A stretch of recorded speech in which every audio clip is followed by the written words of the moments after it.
Hey, que la que hay, mi amigo? Rocky here from SpeakSpanishFaster.com, and in today's video, we are going to be covering the word or the phrase porque. Now, many people know that there are different variations of porque, but what they don't know is how many variations there are. Many people think it's just the basic why and because, but there are also some other variations that I'm going to talk about in this video. So there are 4 different ways that the word porque can be written. And there are many more ways that you can use it. So in today's video, I'm going to try to help you out and help you understand all the different variations of this word and then when and how to use them so you don't make any mistakes with them, which will allow you to, again, improve your Spanish and speak more with natives and understand natives better. Now, the key thing to remember with all these different variations is that they are all pronounced the same. Okay, so that's the easy part. They all sound the same. So if you know how to say porque, then you know how to say it. But the difference is where the difference in meaning and where the change comes is in the actual intonation or the way, the flow of not just how the word is said, but the sentence that it is in. You say one way, it means one thing. If you say that same word a different way, it means a different thing. Same word or same letters in that word, same phrase, but they mean different things based on the way it is used. And this is why I always talk about when you want to learn to speak Spanish, you have to not only master pronunciation, but you also have to master intonation. In fact, intonation is what is going to help you sound more like a native. Now, don't get me wrong, they are both very, very important, but a lot of people don't really focus on intonation. They just focus on pronunciation. So I'm not saying pronunciation isn't important because obviously if you can't say the words right, you're not going to sound good when you speak Spanish. But you have to do more than be able to say the words right. You have to be able to say them right and say them at the right flow and put emphasis on this word and not on that word. And this is very important because the different intonation used in the sentences with porque is going to determine what it actually means. So we have 4 ways that this can be written. Now, again, there's one thing to listen and hear the difference in the intonation, but you also have to learn the difference in the way that it's written so you can also read and understand what you are reading. So we have 4, like I said, 4 different ways. So the first 2 of the 4 that I'm going to cover are the most common. So first we have porque. This is 2 words, porque, with the emphasis on the E because there's a tilde on that E. This means why. The other one is porque. This is 1 word. There's no emphasis on the end. All right, porque. This is because. Now, these are the most common and they always, not always, but they go together a lot because anytime somebody asks a why question, whether it's in English or Spanish or probably any language, anytime somebody asks why something, you give them the reason by saying because something. So a lot of times when you hear the word porque, sentence, question here, the response will either be restating that question and then following with porque whatever, your because this, or you'll just go straight into you won't even state the question, you'll just go straight into it. Now, again, I really want to emphasize intonation here because if you use the wrong intonation, then it's very likely that your sentences are not going to sound right. They're going to be messed up and can even mess up what you're trying to say in Spanish. For example, so why don't you want to go to the beach? ¿Por qué no puedo nadar?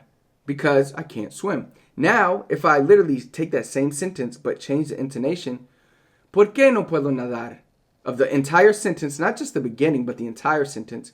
¿Por qué no puedo nadar? Now that changes the meaning. Now I'm asking, why can't I swim? And this is a kid can be asking to their mom, why can't I swim? ¿Por qué no puedo nadar? Why can't I swim? All because of just changing something as subtle as the intonation changes the entire meaning. So that's why it's important to learn the intonation of the different ways, not only to write, because it's easier when you know the characteristics and you're reading it, it's easy. Okay, there's no tilde here. That probably means this means because and not why. But when you're speaking, it's not as easy to notice. You have to really focus on the intonation, the way that somebody is saying that sentence. All right, so let's quickly go through some examples. Question: why don't you want to talk to me? ¿Por qué no quieres hablar conmigo? Why don't you want to talk to me? Now, the person responding can either kind of restate the question first, or you'll see what I mean. So I can either say, no quiero hablar contigo. I don't want to talk to you because, porque no tengo tiempo. Because I don't have time. I don't want to talk to you because I don't have time. Or instead of restating that question in the beginning, I could just say, porque no tengo tiempo. That's why I don't want to talk to you, porque no tengo tiempo. So you can see here how why is easily followed by because. So that will really help you know how to use this word. Because anytime somebody asks you, por qué, something, why, you always can respond with because and then give your reason why. Let's look at another example. ¿Por qué no manejas? Why don't you drive? No manejo porque no sé manejar. I don't drive because I don't know how to drive. Another basic example. ¿Por qué no comes pizza? ¿Por qué no comes pizza? You can say, no como pizza porque no me gusta pizza. Or you can just say, porque no me gusta pizza. Again, you don't have to state the question in the beginning, but in the beginning, I like teaching students to do that because it helps you build your vocabulary and it helps you learn how to respond using different words instead of always taking the easy way out. So again, very easy to use, right? Porque, why, is 2 words, tilde over the E. Then we have porque, which is because, 1 word, no tilde. Now the next variation you're going to see is porque, but 2 words, no tilde over the E, and this means for which. Now it's not that common in Spanish or English. We don't even use this that much, but I do want to make sure that you are prepared for every situation. So the majority of times you might see like lo or la in between this. So por lo que, por la que, por lo cual, por la cual. Usually you'll see one of those in between these two. So for example, let's say I say something like, this is the reason for which I didn't come. Let's say like I didn't come to your party. Like, esta es la razón por qué no vine. This is the reason for which I didn't come. So you would see, if you looked at that sentence, you see that there's no tilde over the E.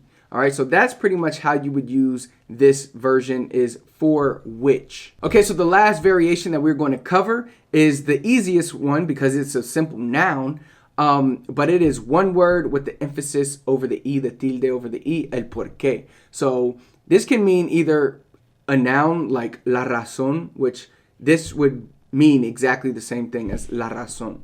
It's pretty much the reason. Or it could mean the word why, but as a noun. So if I say, what is your why? Why there, why is a noun. What is your why? Why there becomes a noun, and that is el porqué. And again, this word also means reason. So I could say something like, let me think. Él quería saber más sobre los porqués de mi partida. So he wanted to know more about the reasons for my departure, or he wanted to know more about why I left, pretty much. But in that sentence, I used los porqués as a noun, pretty much that is the equivalent of the word razón or razones. So as you can see, that one's very easy because it's a simple noun, but I will say it's not as common as the first 2. So again, let's quickly recap the 4 that we covered. We have why, porque, 2 words, tilde over the E at the end. We have porque, 1 word, because, 1 word, no tilde. We have porque, 2 words, no tilde. And then we have porqué, the why, 1 word, a noun, either meaning the reason or literally the why as a noun. In all reality, the best way to really learn this and get more comfortable with this is to do a lot of reading and listening in Spanish. If I were you, I would go check out, or at least watch my video on how to read in Spanish, because in that video I show you an easy way where you can knock out reading and listening at the same time, and that will drastically help you with this. I mean, it's just like anything with Spanish, the best way is to continue to get all the inputs, all the outputs as much as possible, and stay consistent with it. If you found this video helpful, I have a free training for you that will help you learn Spanish faster. All you have to do is click the first link in the comments. That'll take you to a page. I simply ask you for your first name and your email. You enter your first name and email, and I'll send you over that free training just as promised. Also, be sure to click the thumbs up if you enjoyed today's video. Comment below. Let me know what else you need help with. Anything, I'm here for you. That's why I created this channel, to help you speak Spanish faster. Last but not least, please do not forget to subscribe to our channel, Speak Spanish Faster, and turn on notifications so you never miss another video. Until next time, I'll see you then.